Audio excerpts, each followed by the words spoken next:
بسم الله الرحمن الرحیم. السلام علیکم و رحمت الله و برکاته. دوستان ارجمند، خوش آمدید به درس نوبتی ما.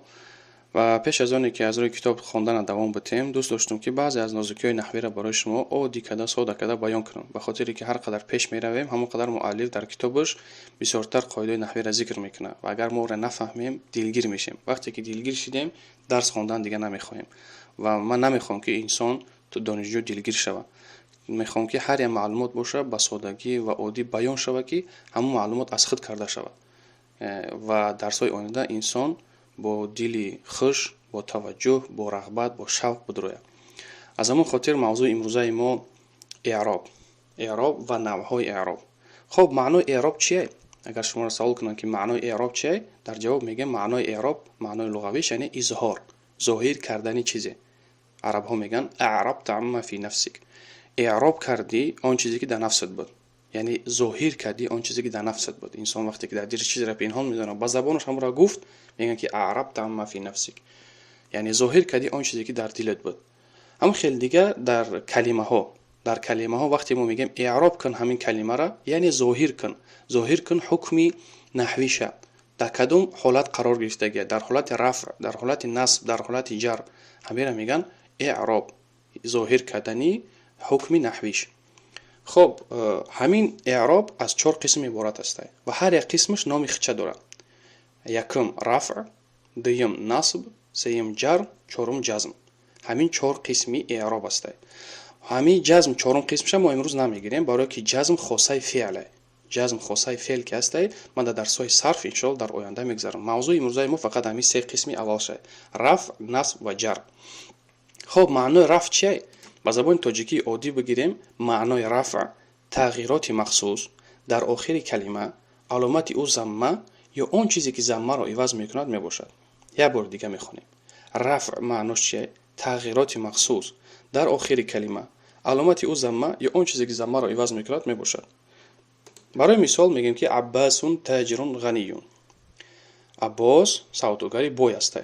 همین عباس که گفتیم چه اعرابش میکنن عربا؟ میگن که عباس مبتدا مرفوع است. مبتدا است، مرفوع است. چرا اون را نامش مبتدا گفتیم؟ به خاطر که ما ابتدا کردیم به همین کلمه عباس، سخنمون ابتدا کردیم و نامش مبتدا میشود. خب مبتدا حکم نحویش چیه؟ مرفوع است، منصوب است، مجرور است.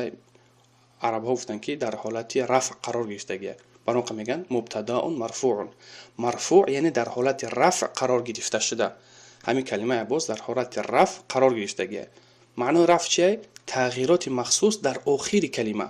ببینید آخر کلمه ما حرف سینه، در عباس حرف سین آخر کلمه ما هست. برای اون ما چی میگیم؟ مبتدا مرفوع. رفع چی بوده است؟ تغییر مخصوص در آخر کلمه، علامت او ضمه یا اون چیزی که ضمه را عوض میکند میباشد. ما امروز چیزی که عوض میکنه ضمه را او را نمیگذاریم، در آینده در کتاب اجرومیه ان شاء الله این تفصیلات نازکیش ما بیان میکنم. فقط شما یک چیز بدونید که همین کلمه که مرفوع کشید در حالت رفع قرار که گرفت، علامت اساسی او ضمه است. برای ما گفتیم که عباسون، ناممکنه که ما عباسون مبتدا را چی بگیم؟ عباسین بگیم، با کسره بگیم، یا که عباسان بگیم با فتحه بگیم. فهمیدین؟ برای که حکم نحویش رفع، مرفوعش میگن. فهمیدین چی بود است معنای مبتدا مرفوع؟ یعنی مبتدا به خاطر که ما ابتدا کردیم به کلمه عباس مبتدا نام شد، مبتدا حکم نحویش مرفوع است، در محل رفع قرار گرفته شده است که علامت او ضمه در آخر کلمه. علامت او ضمه در آخر کلمه. میگذاریم به حالت نصب. نصب چیه؟ تغییرات مخصوص در آخر کلمه، علامت او فتحه یا اون چیزی که فتحه را عوض میکند میباشد. مثال میگم که رأیت عباسا تاجرا غنیا. من عباس سوداگر بوی رو دیدم. من عباسی سوداگر بوی رو دیدم. رأیت عباسا تاجرا غنیا. ببینید که عباسان گفتم. عرب ها چه اعرابش میکنن؟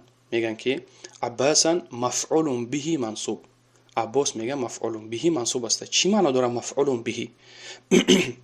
مفعول به اون چیزی که اون کسی که در او فعل اجرا میشود. اگر ایجاد حسی بگیریم، اگر ما بگیم که ضربت عباسا، من عباس رو زدم.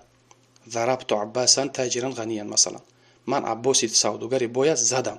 همین زدن ما در کی اجرا شد؟ در عباس. таъсир ёфт феъли ма, ҳаракати ма, задани ма дар Аббос, баром ӯ шид мафъулун биҳи. Араба гуфтанд ки яъне дар чизе ки феъл иҷро шуд, ӯро гуфтанд мафъулун биҳи. назари ма дар ки ғалтид? дар Аббос. Баром гуфтум ки раъайту Аббасан таҷиран ғаниян, ба фатҳа гуфтум. арабҳо гуфтанд ки мафъулун биҳи ки боша, ҳукми наҳвии ӯ мансубай, дар ҳолати насб қарор мегирад. баром насба чӣ таъриф додем? тағйироти махсус. дар охири калима аломати ӯ фатҳа ё он чизе ки фатҳаро иваз мекунад мебошад. дар охири ҳарфи син мебинем ки фатҳа қарор гирифтагиа. чӣ ба? барое ки мансубай. номумкине ки мафъулун биҳи маҷрур боша. намешава гуфта ки раъайту Аббасин ё ки раъайту Аббасун.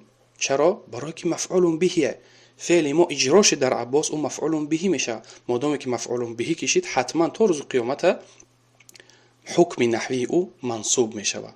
он чизе ки иваз мекунад фатҳара, мисол ҳарфҳое ҳастае ки иваз мекунанд фатҳара, мо ӯра намегзарем. ҳозир дар таърифи марфуъам гузаштем ки аломати асосияш чие? заммаҳай. ҳаста ҳарфҳое ки иваз мекунанд ӯра, мо имрӯз ӯра намегзарем.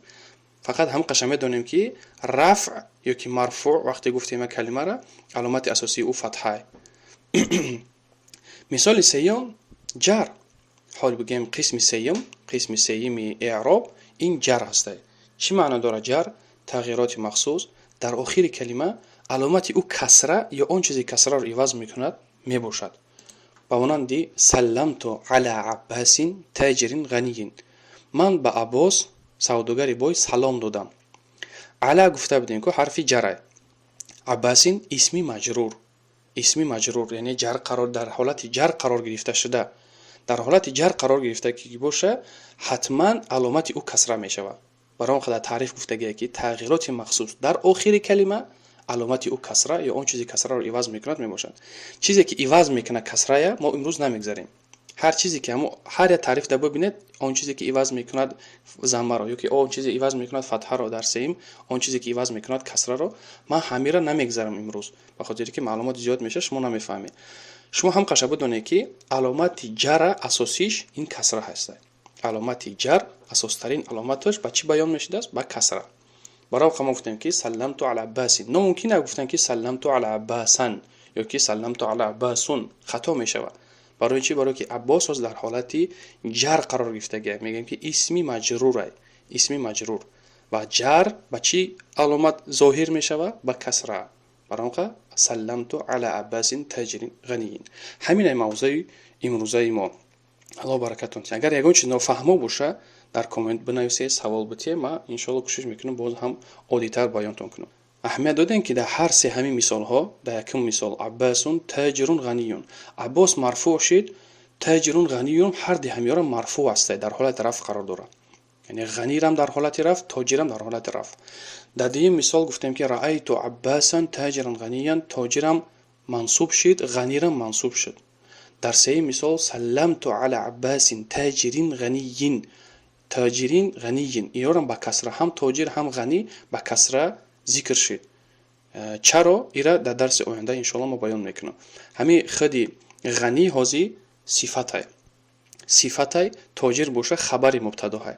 ва баъзе аз фарқият байни сифату хабар ман дар дарси оянда иншоалло ба кӯтоҳӣ баён мекунам ки чӣ фарқ дорад байни хабар ва байни сифат ва чаро инҳорам касрадор шуданд. иншоаллоҳ таъоло дар дарси оянда баён хоҳем кард. хоб, бо талош боше, бо ихлос боше, бо иҷтиҳод боше ва аллоҳ ёвари шумо. вассалому алайкум.